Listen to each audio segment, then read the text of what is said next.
and welcome back to another episode of the Who Asked Me podcast. I am your host, Zell, and yes, I know we are a little late this week. However, life be lifing. First things first, happy Mother's Day, everyone. I am not a mother myself. However, y'all know I love moms. I love my mom. I love all my friends that are moms. If y'all are moms listening to this, if you know what, if I'm a part of your mom time, your me time, thank you. Thank you for including me in your me time. We are going to talk some fucking shit today. So I hope you have your headphones in and the kids are not around, because I will not be being PG-13. PG. What are the ratings again? Do we even have ratings anymore? Let's not get off on a bad foot. First things first, the Met. I'm going to go through this really quickly, okay? My best dressed. Emma Chamberlain, Chase Infinity, and Doechii. Those were my top 3. Worst, I only have 2. Connor Story, and I don't care. I do not care. I love Heated Rivalry. I've read all those books. I've read most of them multiple times. There are a few that I did not read multiple times. I love the show. Beautiful, beautiful boy. Gorgeous young man, right? Dressed like my mom's favorite limited outfit in 2009. I think the internet was calling him a school secretary, because that's what it was giving. He needs to fire his team. And listen. It's the Met. All of this is subjective. It's art. Art is meant to be consumed and to be critiqued, right? Connor Story and Hudson Williams are not above being critiqued, because they're just not. Okay, I'm not saying I don't like Connor Story. I'm not saying that he's a bad actor, because I don't believe that. It's just the blouse wasn't it. It wasn't it, okay? He was literally just like Kamala Harris on her presidential run. And it's fine, but it's the Met, okay? And then my next worst dress is Bezos' wife, because had to. Duh. That's all I have to say for the Met. Let's get into this shit, y'all. Secret Lives of Mormon Wives. I think I'm done. I think I am just totally checked out, because at this point, it's so goddamn ridiculous. Michaela and Taylor are going back and forth on Instagram, or were going back. Actually, no. Right before I got on here, I saw that Taylor posted it's Mother's Day, so I can say whatever I want. Yes, that's what she said. She proceeded to put like a couple pictures up of her and her kids, one of her crying while her kid is in the background, and in the caption just talk about people, about Michaela essentially, and about how people aren't really her friends, and how she doesn't make herself the victim, and she's not claiming to be a victim, she's just claiming to be human. You are quite literally complaining to all of us about the things that happen in your life, and why they are not your fucking fault, why they're everybody else's fault, and why everybody is after you. Like, enough. Now, Michaela, on to you, babe. I'm not reading all that. As soon as I saw that little press release, I didn't read one word. First of all, because I couldn't. It is so many words.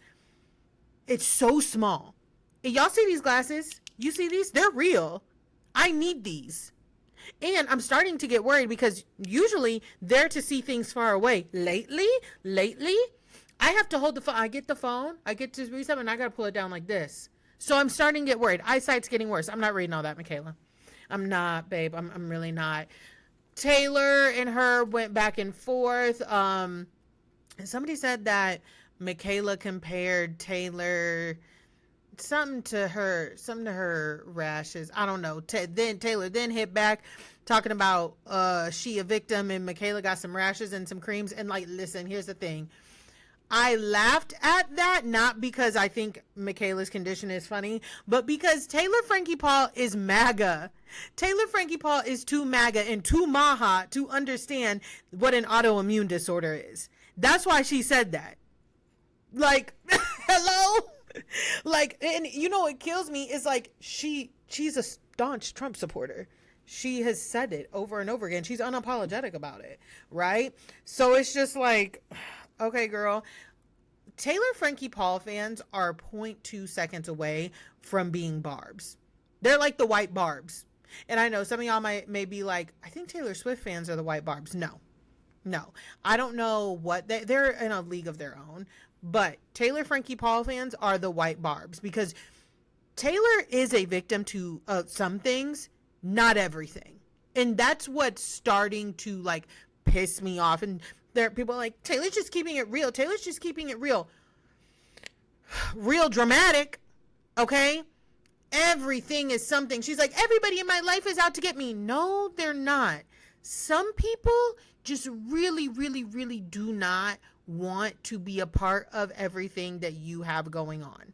And unfortunately, the things that Taylor does affect other people, not just her kids, not just the people in her family, not just, you know, the people closer. They affect other people. The show. Why? Because they built a show around this girl. And like, here's the thing. Taylor is a great reality TV star. I could see where she's exhausting to be a friend. I can absolutely see that. And in one of Taylor's posts, she says something to the effect of, if Michaela doesn't want to film with me, then there's the door, or she doesn't have to on next, like something to that notion, insinuating that Michaela is going to be fired if she does not want to film with Taylor. I don't like when somebody plays the victim and the villain at the same time. I don't like when somebody plays smart and stupid at the same time. Taylor does both of those things. They talked to Taylor like somewhere around the time when The Bachelorette was supposed to be coming out, in which, I can't remember who it was, said, you're an executive producer on the show. And she says, I just found that out. Now, all of the women are credited for being producers on this show. You cannot say, oh, I didn't know. I'm not a producer. I don't call the shots on the show. And then be threatening your co-stars online, which... HR violation. I don't care what anybody says. Like, that's some fucking bullshit. You would never see a producer or Andy Cohen or anybody actually threaten somebody's job in the comment section. That's why you cannot give power to somebody like Taylor Frankie Paul. I'm sorry, because she's going to do it like that. She's going to be like, next, because yeah, there are a lot of women in Utah who want to take anybody's spot out of Mom Talk, not just Michaela's spot. But also, the irony of all of this, and I don't understand when Mother's Day became, I'm a mom so I can say whatever I want. Let me tell you something. I'm not a mom. I'm not. You can't say whatever you want to me. If somebody literally was like, I'm a mom so I'm going to unload the clip on you, I'm unloading the clip right back. And if when you start crying, it better not be, I'm a mother and it's Mother's Day. How dare you? You decided this is what you wanted to do with your motherfucking Mother's Day. And she keeps saying it's Mother's Day as if Michaela's not a fucking mom. Michaela's a mom. You're a mom. Everybody's a mom. It should be Secret Lives of Mormon Moms, because half of them ain't fucking wives.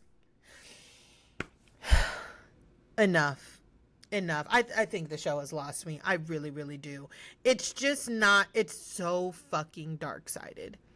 It's so fucking dark-sided. And I saw that Michaela, I think we talked about it last week, didn't we? Week before, that Michaela is trying to get in control of her autoimmune disorder, and that she is, last time I saw she was in Hawaii, and I know that she said that she was going to Sweden.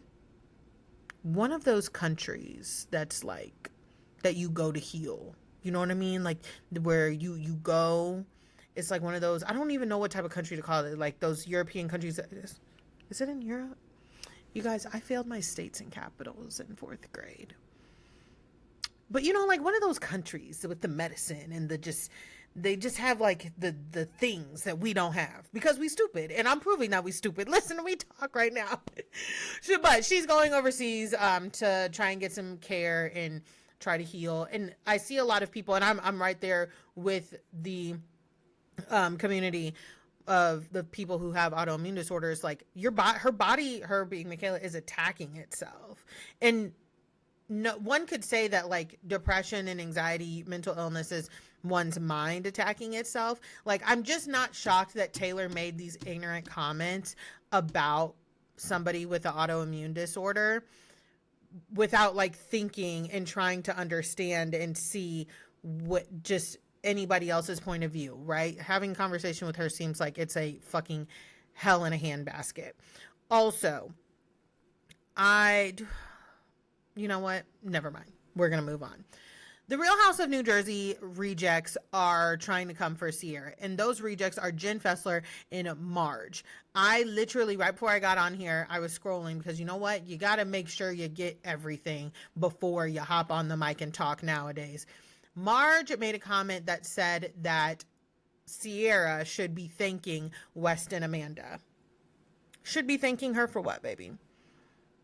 What do you think? Should be thanking her for what, Marge? Come on, tell us. Tell us. Tell us. And listen, Marge and Jen Fessler, this is not shocking behavior. Both of those women cheated on their husbands and came online and on TV and told us about it, right? So Marge had already said that Amanda shouldn't be losing brand deals or whatever, blah, blah, blah, blah. Oh, you know what? Isn't Amanda from Jersey? Oh, what's wrong out there? Because I know quite a couple of people from Jersey that would never act like this. I don't know if they're from where Marge and Jen and Amanda are from, but from what I know, they would never. However, in case you missed it, because I almost did, on Friday, I think it was. Yeah, it had to be Friday. I was out Friday. I didn't go and do anything last night. Friday, Jen was asked something about the West and Amanda scandal, and she replies of like, West is such a sweet little golden retriever angel who would never do anything. He didn't mean it. He didn't mean it. And of course, people were like, why the fuck would she say something like that? And when they asked why she would say something like that, Ciara replied. And Ciara replied on Threads and said, because they slept together too. And we all said, They did what? Right? And then she included a cartwheel emoji. Yeah. Somebody then said, I thought that lady was married. And Ciara said, that's what I thought too. And pretty much Ciara, I think, hit her breaking point where she said, oh, I'm tired of these motherfuckers. I'm tired of these motherfuckers. And I can't blame her. But what took place afterwards with the audience, myself included, was something that was so fucking bizarre to me.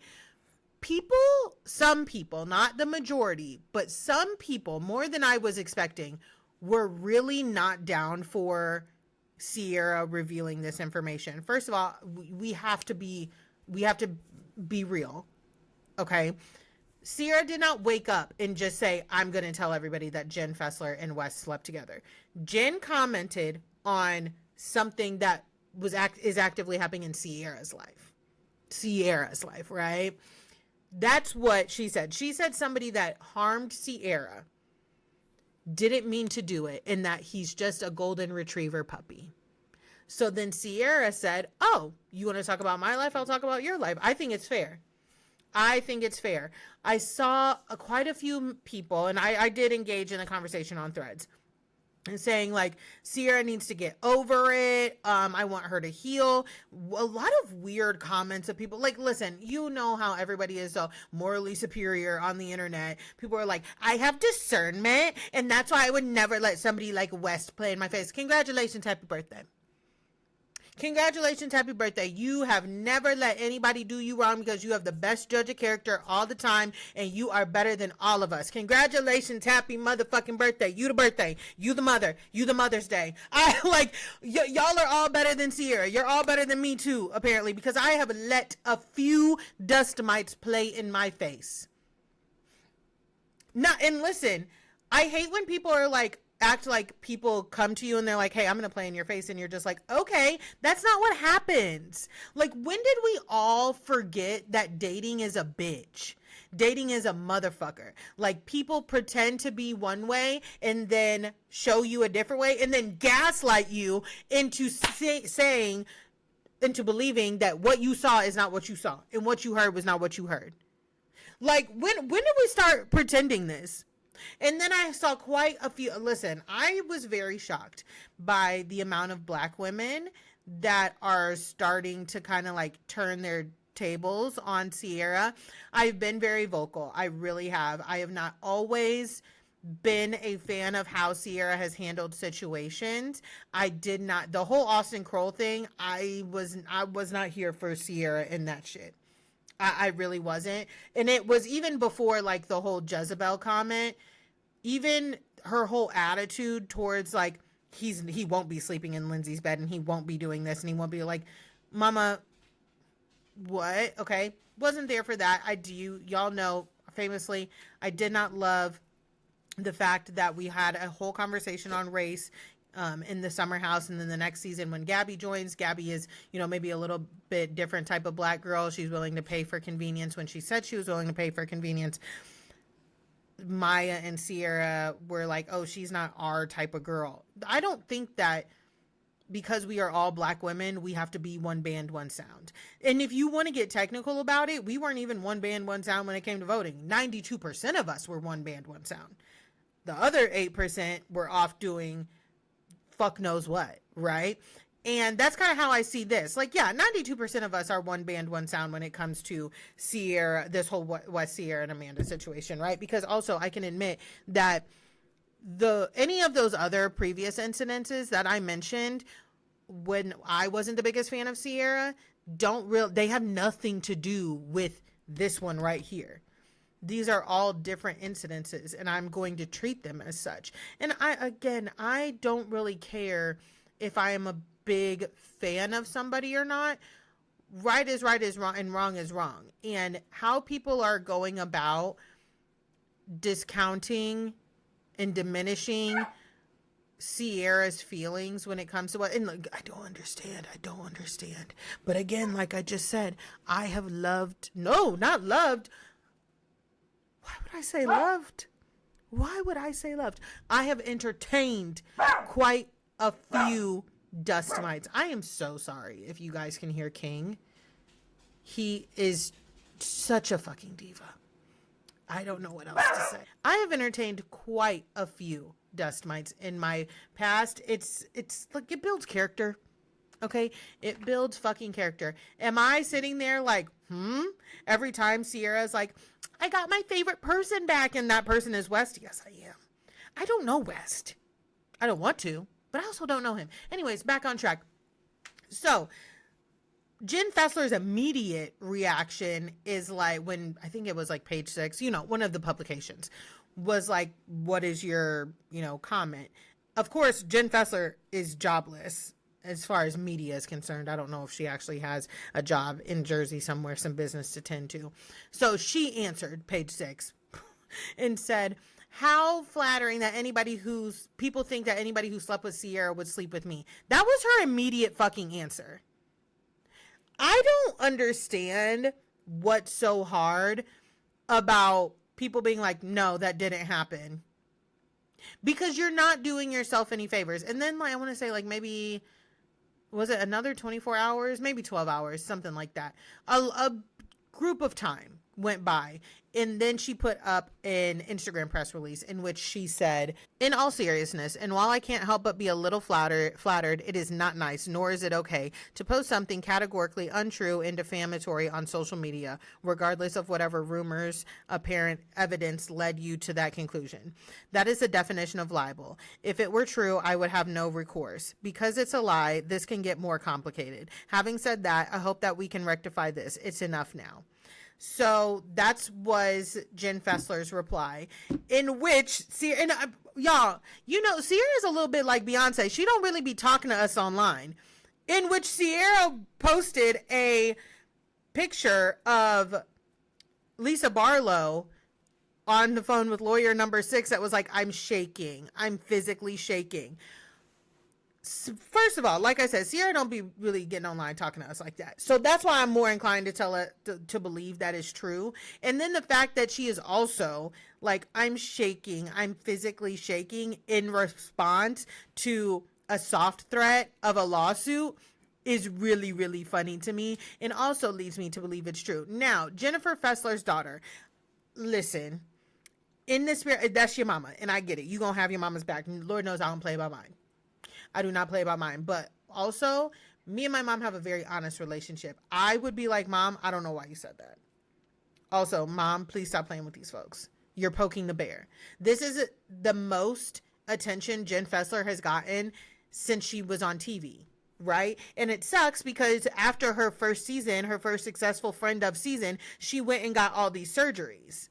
And now I don't know if she doesn't have the money to pay the doctors back for it, so that's why she's got to keep, keeping her name in the tabloids or what. That was really mean of me to say. But I said we were going to be bitchy today, so here we are. But I would literally be like, Mom, I don't know why you said that. But no, what does Jen Fessler's daughter do? Something that I would bet Jen Fessler's daughter would do. She gets on fucking TikTok and she's like, whatever floats your guys' boat. If you want to believe it's true, whatever. That's totally fine. Okay, I'm going to backtrack here. Your mama already told us that she cheated on your daddy. She already told us, baby. And then, the video evidence is not on her side. So, you want to talk about libel? You want to talk about things that are unpleasant? I'm really not one to be sitting around talking about a married woman shouldn't be doing this. A married woman shouldn't be doing that.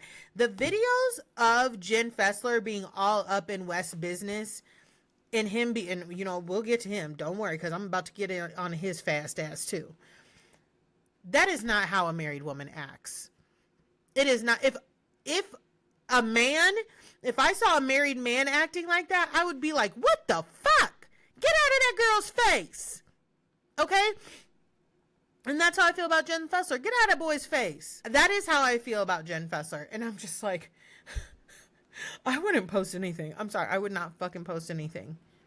But no, we got to keep getting the attention. We got to keep getting the attention, right? It's just a mess. My mentions were a little bit of a mess also over on Threads. And listen, I love to block people. I know they say like, don't block people because if you're a content creator because of like the engagement. But if you say something truly, truly fucking dumb, I am going to block you. I'm going to block it. I don't care. Right. So I mentioned, I'm the one who said like, I am shocked by the amount of Black women that I am seeing. Again, not a lot, right? The 8%. I am shocked by that 8% of how they feel about Ciara, how they have such strong feelings that are so anti-Ciara, that she should have known better, that she let a white man play in her face and XYZ and she needs to be smarter. That kind of gives into exactly what Ciara was saying. As Black women, and especially Black women surrounded by white people, we are not allowed to make mistakes. We are not allowed to be human. We have to be smarter. We have to be, push our feelings down. We have to do all of these things because we cannot look a certain way in front of these white people. We cannot look stupid. We cannot look like we are weak. Anything of that nature. And that's just not fair. That is not fair. Whether I like the Black woman or not, that is not fair. And I do like Ciara, right? But still, it's just, I don't understand. And I'm not trying to understand, honestly. Sorry, 8%. I'm really not trying to understand because it is nothing. It is nothing to just understand Ciara's point of view. And understand, it's nothing to, I don't want to say support her. You don't have to throw money at her or anything like that. But it's just crazy to me that some people would rather focus on, and some people, I mean Black women, some Black women would rather focus on calling Ciara names and saying that she is stupid and a loser and things like that than even simply saying anything about Amanda and West in this low down dirty behavior, because the behavior is low down and dirty. West, I said this over on one of the social medias. West is fast. He a fast ass little boy. Okay. And if you don't know what fast is, it's an old school term that was used in the Black community, mostly about young women. And it's not fair because most of the time the women are too young. The young girls are too young. You shouldn't be calling a little girl fast. I'm just saying that. You should not be calling a little girl fast. I was called fast before for no reason whatsoever. And it's the adult's problem, not the little girl. Okay. Now, West is fast. He is hot in the motherfucking pants. Lisa Milan, a clip came up where she said, West is cool, but I had to keep reminding him that I had a husband and children. What is wrong with you? Sit down somewhere. Like, I really feel like he is soft launching a sex addiction. Because what is this? What is this? Why do you need to be in all these women's faces, in their DMs all the time? Leave women alone. Leave them alone. It's not funny. It's not cute. It's menacing behavior. And I hate it. God. Golly. Right? Ugh. Amanda. This episode of Summer House was a doozy. I personally, even her on the beach being like, I would fucking die for that girl. I would cut West off in a second. I don't care about that. Amanda's not a friend. She's not a good friend. I've known that she's not a good friend. I'm tired of talking about how she's not a good friend. She already showed us that she's not a good friend. Some of us are right all along. I want to talk about the marriage part, okay? Because here's the thing. When you crash out all the time, as Kyle Cook does, in seemingly over small things, when you actually have a valid reason to crash out, people don't take you seriously. Okay? I can 100% say that when Kyle was sitting there getting it from all angles, Lindsay was getting in his ass, Ciara started getting in his ass. He said, and he finally ended up saying that, fuck you. Even before that, when they were all coming at him, I was like, oh my God. I would have lost my shit way before Kyle. And I don't necessarily mean lost my shit. As somebody who has crashed out and has kind of sometimes leans on the side of angry, I have kind of, okay, this is going to sound so bad. I have learned to cry rather than like start yelling. Why? Because people respond to tears better. I know that my tears are less valuable than other people's sometimes, but I feel like I get my point across a little bit more if I start crying, especially when I'm mad. Okay. And again, I know that sounds manipulative. When I yell, okay, when I'm like, fuck you and fuck this, and I start verbally going off and snapping the way I do, people are like, oh my God, she's so evil. She's so this. Oh yeah, I'll find a tear to drop. If you're coming at me, but I really did feel bad for him because it was a firing squad. It really was. And it was a firing squad that his wife set him up for. I know that we are on a reality TV show. I completely understand that. It's just, for me, I do feel like Ciara overstepped on the beach. I felt, and again, I think it's because I'm divorced and I've been through it before. Reality TV show or not, I don't think it was appropriate for Ciara to say that to Kyle. I don't. Okay? I felt so extremely bad for him, even though I do think Kyle Cook is a terrible husband to Amanda. Okay? I think he was awful. I also think she was awful to him too. I'm also so fucking tired of talking about Kyle and Amanda. I threaded the other day and I said, I cannot wait to not have to talk about Kyle and Amanda's relationship anymore. And then somebody goes, in the city. I said, fuck. I don't want two people who are so desperately incompatible, have been incompatible, who everyone said are incompatible. Guess what? They're incompatible. But what I would be interested to know, which we're not going to find out, is what are these two's conversations behind closed doors when cameras are not around? Because it was so painfully obvious with this episode that just passed that Amanda does set Kyle up. She does set Kyle up. Now,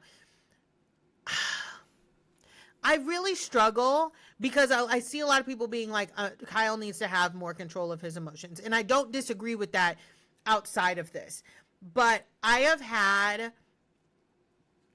relationships and friendships with people that are, like seen more so as sensitive, and they don't, I'm so big and bad and scary, Giselle's so big and bad and scary, and I'm just really sensitive, so like blah blah. But really they're like poking and they're prodding and they're doing manipulative shit behind the scenes, and it was triggering for me. It was triggering for me to watch. I cannot lie to you. It drives me crazy just because I don't like feeling, no one likes feeling like they've gotten taken advantage of, But when I care about people, when I give them like my like love and support to, and I am being honest with my feelings, whether, you know, it's lovey-dovey or direct or like, you know, hey, this hurt me, XYZ, it really enrages me when I realize that I have been taken advantage of and that I have been manipulated in any type of way. And again, I know that people are not like, oh my God, I got manipulated. How funny. I know that that's not how it works, but it triggers something in me. I felt for him. I have made fun. Have I made fun of Kyle in his DJ career? Absolutely. Will I do it again? Absolutely. Absolutely, I will, right? But at the same time, I feel like I can finally see what a lot of people were saying, not a lot of people, what a small majority of people were saying when it came to Kyle and working and making money and how he feels about Amanda, right? I was in a marriage that I literally, I was so scared to break up with my ex-husband because so many things were going on behind the scenes. And he is just always seen as a guy. Oh, he's so, I'll never forget one time his dad told my mom, actually he said this at our fucking rehearsal dinner. He's not a bad guy. Sometimes he just cuts corners. He's not a bad guy. It's just sometimes he winds himself in trouble. And like the things, the situations that my ex ended up in and got me into, it was like, that always was in the back of my mind, like, okay, he's not a bad guy. And I think I said to him at one point when we were breaking up, like, nothing is ever your fault. You don't ever do anything. Things just happen to you. Things just happen to you. Nothing is ever your fucking fault. And it used to drive me insane. And I would have panic attacks when I was like, I don't want to do this anymore with him, because I'd be like, people are just going to be like, oh, Giselle, you know how she is. She's not easy to deal with. And Charlie's not, whatever. You guys know what my fucking ex-husband's name is. He's not a bad guy. He didn't mean to do it. He didn't mean to do it. Why would she not decide to not? And I told myself that for so long that like, I have to stay in this because like, he doesn't mean to do anything and he's not a bad guy. Well, guess what? People who maybe you did not seek out to do anything on purpose, right? But the negligence of it all is also hurtful. It's also hurtful. Now, I think Amanda's a little bit more calculated than my ex-husband is, like way more. It's just the way she set him up. I was like, oh my God, those stupid little faces she was making. I was like, what's going on up there? What the fuck is going on up there? Okay. I found it very inappropriate. I don't think there's anything wrong with Ciara having conversations with other people and the people in the house having conversations saying like they need to separate. I just don't think that anybody should. And I don't think there's anything wrong with maybe like the guys talking to Kyle or Kyle talking to a friend and Amanda talking to a friend about like possible separations. I don't think any of those people besides Amanda and Kyle should be talking to one another about separating. When you're in couples therapy and finding out that your spouse would want a separation, I would not. That is not how you go about things. It's extremely disrespectful. I think it is extremely disrespectful. It's extremely hurtful. And then the fact that she wouldn't speak to him afterwards when he is just trying to like be like, do you care if I play music? Do you care if and I will say this also.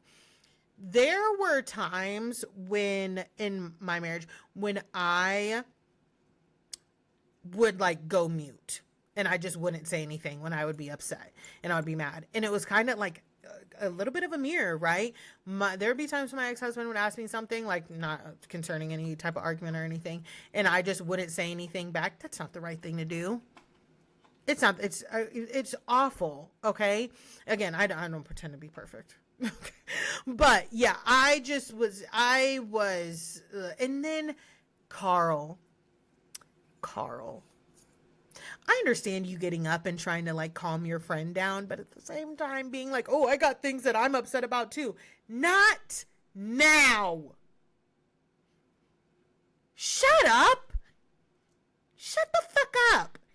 You do see what's going on around me? And now you want to jump on me too? It's fine though. Carl and Kyle, fine. Carl and Lindsay, fine. They were together at an event. Gemma was in the photo. Kyle was in the photo. Carl was in the photo. Everybody was smiling. Oh my God. It was lovely to see. It was lovely to see. Oh, but I haven't even watched The Valley yet for this week, y'all, because this show could be fine. And I see so many people being like, we need Jax back. We don't need Jax back. We do not need an abusive addict back on TV just to make something good. Kristen Doty knows better. She fucking knows better than to carry on trying to ice people out like this and carrying on other people's bones. She knows how to make a fucking reality TV show. Okay? I'll get back to y'all when I watch The Valley. Now, the last thing I wanted to touch on, Euphoria. You guys, I started watching Euphoria from season 1 after the last episode of season 3 premiered last week because, watching season 1 over again, I said, this is the magic. I still feel the magic. Labyrinth, we need Labyrinth back. We need Labyrinth in the lab. Now, Labyrinth, I totally respect and hear what you're saying, because if somebody fucks with me, you want to disrespect me and still benefit from my music? No, we're not having that. We're not fucking having that. So I respect it, baby. I respect it. I'm just saying you're missed, right? But I don't think I realized how like crazy the Euphoria fandom is. I will say this. There are a couple things in season 1 that when you look at where the kids are now, where they are now in their adult lives, it actually makes sense. In the first episode, McKay actually tells Nate, I think you have a thing for Cassie. Because Nate won't stop talking about how like Cassie's nudes are all over in videos. And then that leads me to thinking about where Cassie is now. I forgot completely that when we met Cassie, her nudes had gotten leaked. And it was like one of those things where every time she dated somebody, she would send them nudes or let them record her or something like that, and they would get leaked. So now that she is like pursuing OnlyFans and things like that, that tracks also, right? I miss Kat. Sam Levinson ruins everything. Kat is missed in this fucking show. And then the magic that was Jules and Rue in that first season. And the magic of also, and I really did love the second season with Rue not staying sober, and that because Zendaya delivered a performance of a fucking lifetime at that intervention. She really, really fucking did. I just wish that we saw more of Rue's personal internal struggles like we did in season 1, right? I forgot that in the first episode, Rue is possibly OCD, has ADHD, and is possibly bipolar. And we talk about that all through season 1. We don't seemingly talk about that at all in season 2. And in season 3, it's just completely not spoken of at all. The whole like addiction piece is still there, obviously, but we don't even talk about her flirting or like the sobriety of it all. And I think we've seen Ali like once since the show came back on for season 3. And it's just, there is a lot of Rue's story that is missing. Okay. Then this is what I don't know why people try, because I thought I was like, am I crazy? I'm not crazy. I threaded and I said, I forgot about the storyline, which was Nate's sexuality. Well, people are like, Nate is straight. And then people were like coming at me because they were like, Nate is straight, Jules is a woman. I didn't say that Jules wasn't a woman. Jules is a woman. Hunter Schafer is a woman. A beautiful one at that. I think she looks great. Through like season 1, I really did love that super blonde hair, the platinum blonde hair on her. But how she looks now, I liked her look at the Met Gala too. I love this like natural level 7 natural blonde she has going on. She looks really fucking good. And I said that in the last episode. I was like, Hunter Schafer looks fucking amazing, right? But that OG Jules and Nate storyline, Maddie, it says, talks to Nate about his sexuality. Rue talks to Nate about his sexuality. Jules calls Nate a little slur. Okay? And they're all talking about his sexuality. Not only that, Jules, when she thinks she's talking to Tyler, but she's really talking to Nate, she's like, hey, you're on a gay dating app. Right? Then we also have Nate. Like, you get that flashback of Nate, well, like baby Nate and his dad talking to him after he found his collection. And like, there's an insinuation of like, you are weak, and I'm using air quotes here if you can't see me, because you might be gay, right? So we have this whole story about Nate's sexuality. Rue even says at one point, Nate is coming to terms with his sexuality. And then after that, it's just nothing. It's just nothing. And I'm like, we just didn't expand on this storyline whatsoever. Not even with Jules, but just in general, like internal thoughts, like anything like that. Because that whole montage of why Nate is the way he is, why he is abusive to women, goes back to like the self-hate, right? So again, some of the places where we are now with them being adults, it does make sense. But others, we lost, I think, some of the really good storylines that we could have expanded on. We'll see where else we're going. I don't know. I think we're on episode 6 or something this week. And it usually has 8 or 9 episodes, so we'll see. But that is going to go ahead and wrap up this episode of the Who Asked Me podcast. Of course, if you're watching on YouTube, don't forget to engage in the comments. Don't forget to like, subscribe. What are we doing now on all the social medias? Like, subscribe, comment, follow, all the things. Okay, I love you guys. I'll talk to you later.